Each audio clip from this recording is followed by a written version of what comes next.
Today we will be introducing you to literature reviews and also teaching you how to create an annotated bibliography. Reviewing the literature is an important part of conducting research. Val Sakoshi has distinguished 5 specific reasons why we create literature reviews. The purpose of a literature review, of course, is to situate your study in the context of a larger framework. Therefore, it helps you identify what's been done before you and any gaps that are in the literature. So who else has studied similar topics and how does their research leave room for yours? The literature review provides a background for your inquiry and helps you articulate a rationale for your study. It supports you in reviewing and refining your research topic, helps you locate your project within current debates and viewpoints, and in addition, it helps you analyze your findings. So we do the review before we research to help us determine what came before. So there might be other studies on oral language or academic language or one specific strategy for citing evidence.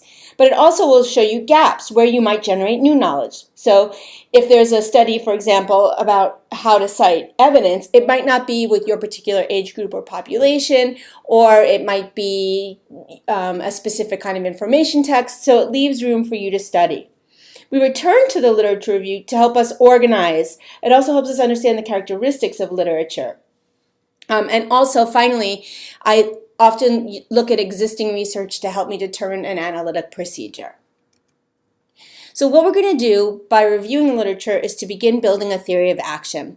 For the purposes of our paper, of your action research project, there will be 3 specific types of research literature that you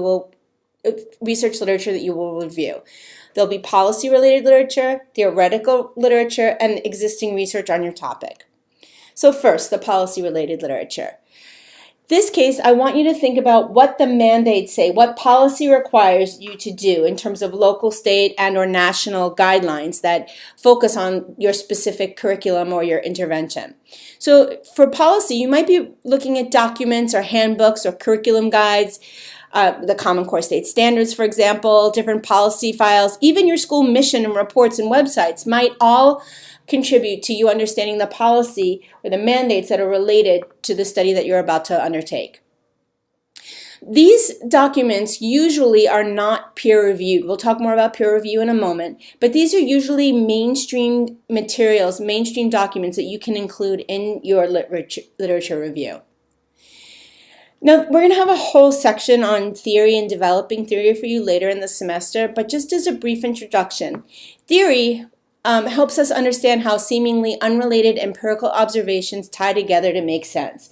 So you will be reviewing theory in your literature review, and I will be encouraging you to come up with a specific theory that articulates the way that you understand the nature of learning and learners. So there are many perspectives on the way we view and understand education and learning, and we'll introduce you to several different theoretical frameworks, and we're going to ask you to identify the elements or the one framework that speaks most clearly, that offers a perspective from which you can view the empirical data.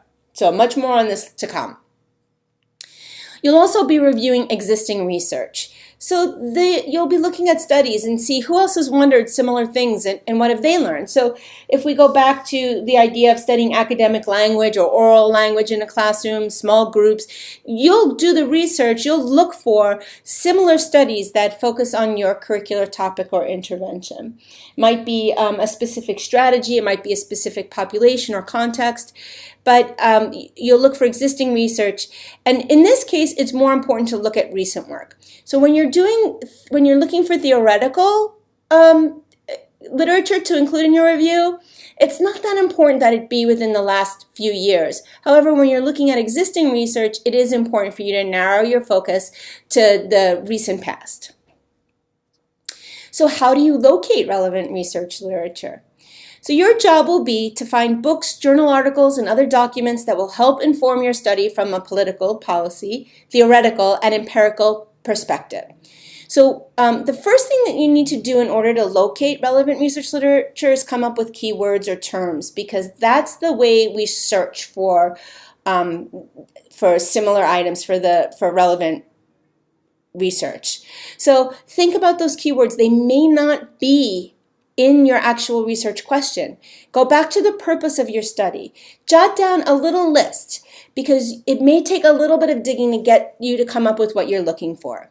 So in this PowerPoint, we're going to talk about 4 different ways that you can locate relevant research literature. We're going to start by going to the SDSU library. So this is the main page of the SDSU library. You can do almost all of your research from your desktop if you can follow a few simple tricks. So the first thing I would do is follow the yellow arrow and go to articles and journals. This is right from the SDSU library homepage. If you click on articles and journals, you'll see a screen that looks like this. Here, if you know a citation and you want to find the whole journal, you can do that. If you want to look for specific journal titles, you can do that. But if you look at where the yellow line is and go to library research guides, that will help you come up with or generate a list of things based on keywords. So here, if you notice where the yellow arrow is on this page, it says find articles. Here, you can include stuff like oral language or citing evidence or book groups, and it'll come up with a list through ProQuest or another search engine called Academic Search Premier. All of this is done for free, and it's through Access in SDSU Library. If you're not exactly sure about the keywords or you want to dig a little deeper, you can go to where the above arrow is, D through E, and search for education. Now, sometimes I find myself in sociology or anthropology journals and listings as well, but for the most part, I think, especially as novices, we'll stay with education. If you look at the yellow arrow at the bottom, I've also highlighted education there. If you scroll down, that will send you to librarians who can help you with your search if you're having trouble. But if we go back up to the top arrow and we look at that D through F and click on that, we end up with this. And here you can see 2 entries for Eric, First Search and ProQuest. Both work fine. It's really a matter of preference. I actually like First Search. The First Search interface looks like this. I like it because you can search for multiple keywords.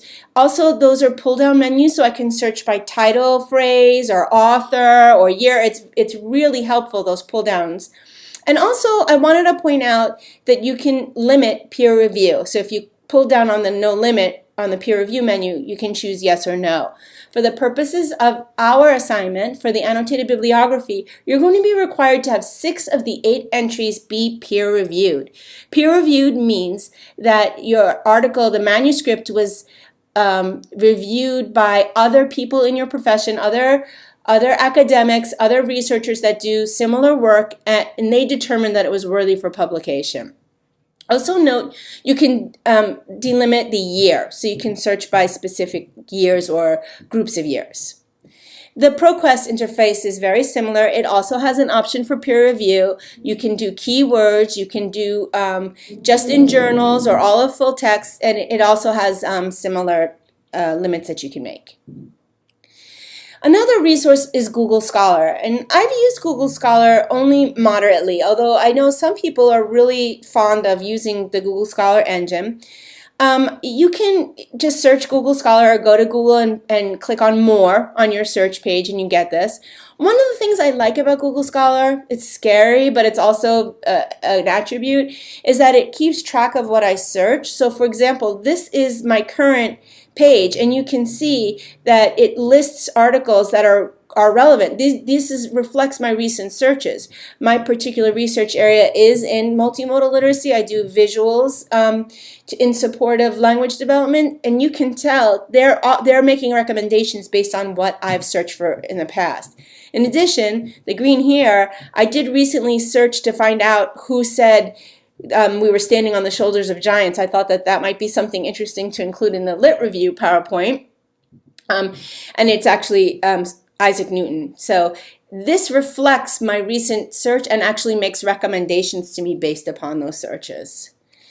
Finally, I want to encourage you to look at reference lists as sources for citations. So I included two different versions. The first one is from the reading teacher, and you can see it's not that extensive of a list, but this is from a Frank Serafini article, and I use Frank Serafini's work a lot in thinking about my own, and so I can see who else he's read, who else he's cited to inform his ideas. The second one is a Peggy Albers, and this one's from a chapter, and there are over 2 pages of citations listed on that reference list. So I have a lot that I can call through and look through. The other thing about reference lists that's really helpful is that you'll start to see the same names appear over and over again. That's a great way to start thinking about theory. Who informs it theoretically? Who informs this perspective? So that's been very helpful for me as well. So your job is to create that annotated bibliography. And just simply speaking, an annotated bibliography is an organized list of citations to books, articles, and documents. So each citation, APA citation, is followed by a brief, usually about 150 words, descriptive, and sometimes evaluative paragraph. That's called the annotation. So you will be creating an annotated bibliography that includes 8 resources. Each annotation will include the citation using the APA format, and I'm going to ask you to summarize the research and also describe the possible application for your project. Why is it important to you? So in other words, if you're studying the QAR strategy, why would you be including an article on questioning? That could make sense, or maybe it doesn't. I'm asking you to describe the possible or reflect on the possible application that article will serve for your own action research project. So for the proposal, now for your paper you're going to have different requirements, and we're going to cover that later in the semester. But for your literature review proposal, which is due pretty quickly, you're going to be reviewing studies relative to your research in 3 areas: policy, theoretical, and existing research on your specific questions. I think this can be done in about 1 to 2 pages. 8 references in your annotated bibliography, so that's 8 citations plus the annotation, a little brief paragraph. 6 of them must be peer-reviewed. That leaves you some room to include references such as the Common Core State Standards or policy manuals, or even electronic policies for your school or other relevant mandates. All right, so that's what you'll be doing for the proposal.